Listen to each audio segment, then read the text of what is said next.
Hello peoples! In today's video we are in the Super Hornet and we are taking a look at what are some of the best builds you can use in 3.14 for this ship. We're specifically looking at the guns, and because the Hornet is so versatile, I've got a total of 4 different builds for you to look at, so it's going to be a little bit longer video than normal. 3 of them are using ballistics and are viable for running VHRT missions, if you can believe that. The Urkel link for each of the builds is in the video description below. If you like what you see in the video, then check it out, give it a try in game. Come back here, leave a comment on what you liked, what you didn't like, what you changed, all that good stuff so that other people can learn from your experience, not just mine.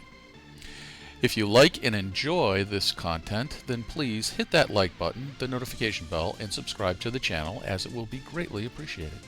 Now we're at the part where I tell you to get a drink and a snack. I'm thinking, yeah, you're going to need some pizza rolls for this one, because this is a little bit longer video than normal. It's not going to be 10 minutes. Sit back, relax, let's see how we do. So our first build is a mixed build, and it's pretty similar to the default settings that you get with the Super Hornet. A little bit more on that later on. I am going to put my weapon systems into 2 different groups, so ballistics into one, energy repeaters into another. The Hornet comes with 6 weapons, so you've got a lot of firepower there. By breaking them up into 2 different weapon groups, we're going to do a couple things. We're going to increase the amount of time that we can spend using our laser weapons, and we're going to conserve the ammo on our ballistics. Now, what we're going to do is soften up this Hurricane who's decided to joust us for a little bit. We're going to start with our laser repeaters to strip down the shields, soften them up, and only when we get a good lead like that are we going to do a quick burst on the ballistics. Now, that wasn't a great lead, but it was enough to put some rounds on them. Now what he's going to do is open up the range a little bit, which is going to allow us to get a lot more time on target, as you can see here. We are going to open up with all weapons because the shields are stripped, and as you can see, we've got good optics on the target. Notice that our Mantis rounds go through pretty quick. We started off at 265 and now we're down to 166, I think. So don't hold down that trigger button for very long, because you're going to end up with empty guns. So now we're going to go after our second Hurricane for this VHRT. It's always great when you get 2 in a mission. He seems to be asleep, so we're going to wake him up kindly with our Badger and Bulldog laser repeaters. Again, stripping the shields down, softening up the target a little bit. Get a little bit of desync, but that's no big issue. That's to be expected in this game.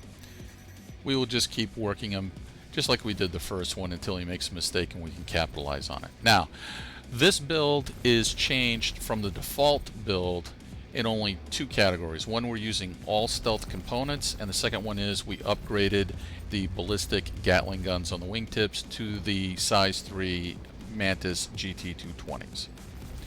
So here we get a really good opportunity to take out this Hurricane. Notice that he's dorsal to us, so we switch to lag pip.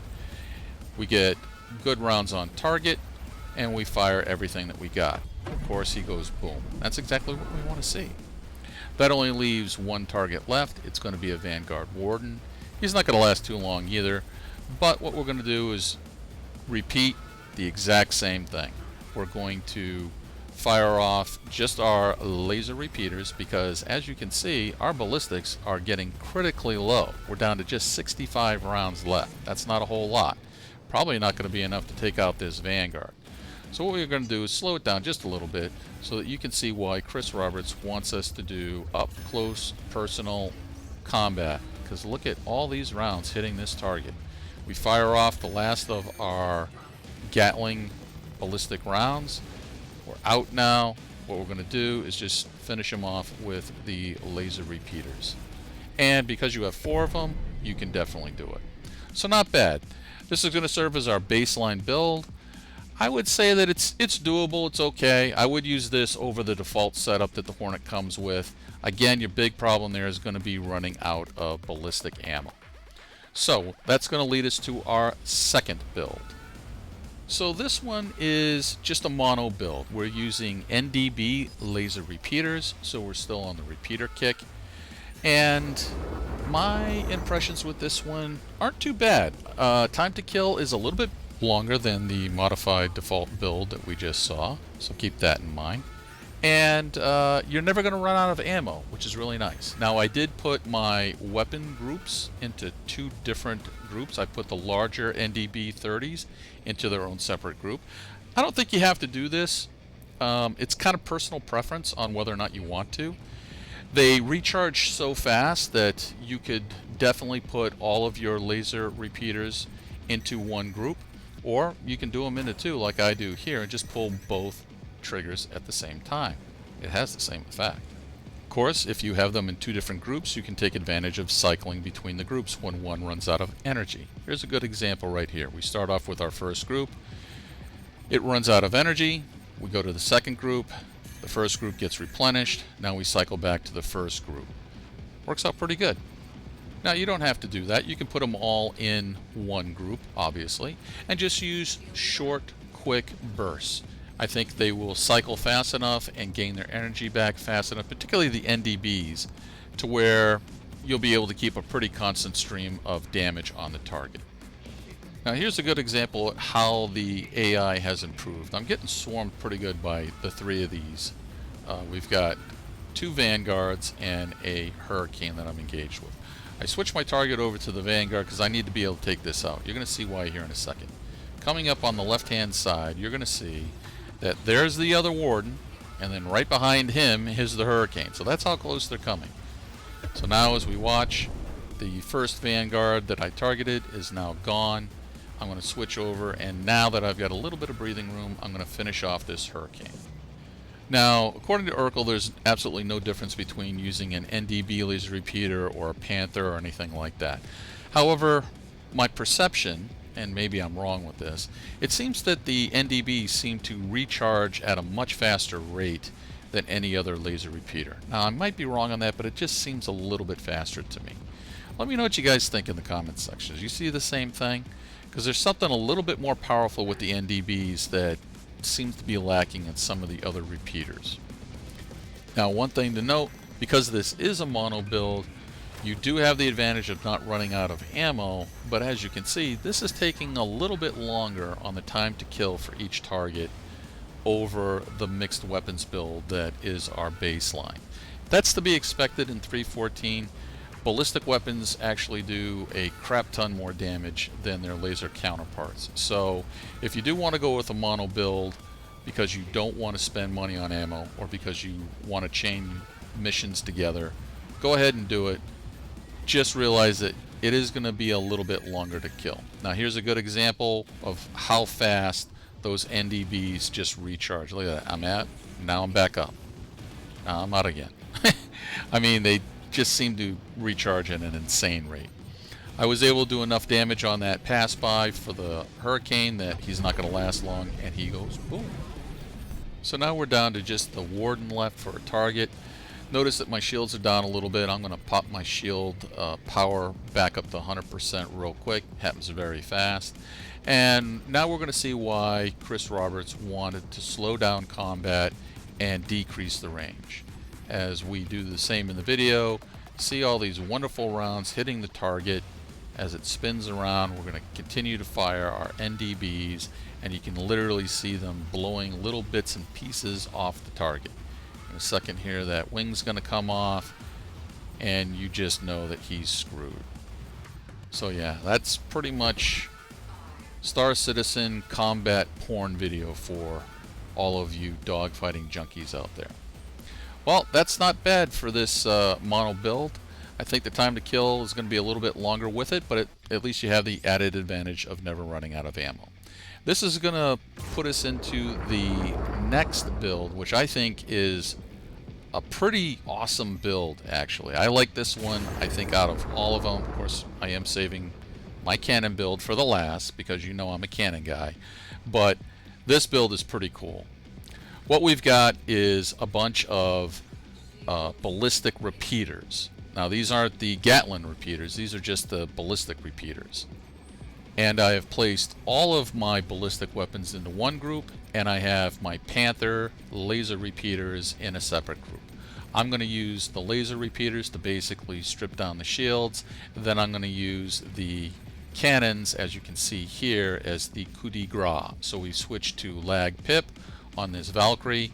I'm making sure that all of my ballistic ammo is going to hit the target, and he goes pop that fast. That's like the fastest time to kill so far that I've seen out of all these builds. And the other nice thing is that the ballistic repeaters do not use the ammunition as quickly as the Gatlings. So here we open up on a Saber who's apparently out to lunch, drinking tea. So he just gets taken out with the Panthers. His wingman, the Cutlass Black, is obviously paying attention and throws a couple missiles at us. But usually a Cutlass can last a little bit. Yeah, not so much here. We've already stripped the shields. Once we get into a really good firing position, we're going to cut loose.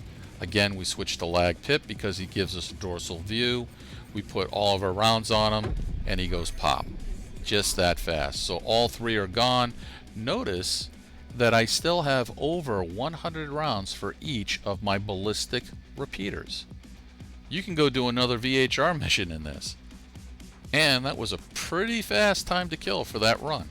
So now we're going to go into the last build, which is a cannon build. So this is kind of like the last one that we just did with the ballistic repeaters. However, we now have ballistic cannons. The sheer firepower that this brings is just awe-inspiring. We've got them in two separate groups like we've done. The Vanguard gives us a nice juicy profile to shoot at. And as you can see, as we slow it down, it doesn't take long. The amount of firepower that you can bring in one shot is just frightening on this. I call this my big game build, because if you're going after larger ships like a Vanguard, a Valkyrie, a Cutlass, even some of the bigger ships like a Caterpillar or a MSR, this is going to work wonders for you. As we sit here and wait for the ads to come in, I'd also like to point out that this is my third VHRT mission in a row without refueling, repairing, or rearming in this video. So it definitely is viable for chaining multiple missions together, because you just don't need to fire that many rounds to take the target out. Now, I did get a little bit of damage from a previous missile strike. That's why you're seeing the red warning indicators there. And now the ads have popped in. But watch how fast these ads go down. And again, we still have 180 rounds, 174 rounds, depending upon which deadbolt cannon you're looking at.